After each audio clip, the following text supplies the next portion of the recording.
Siamo a Caltabellotta, in questo bellissimo paese, dove oltre il macco di fave, stasera proponiamo una bella caponata di melenzane. Gli ingredienti di qualità: melenzane, olive, capperi, sedano, cipolla, zucchero e aceto. La caponata è uno dei piatti tipici della cucina siciliana.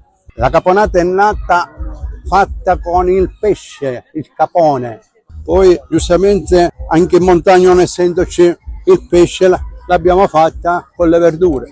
Noi ripresentiamo il macco di fave, che è il nostro cavallo di battaglia, e l'abbiniamo sempre con la ricotta salata.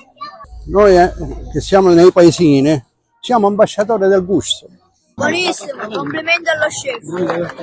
In Sicilia è molto famoso questo, si chiama macco, fatto con le fave schiacciate, prima bollite.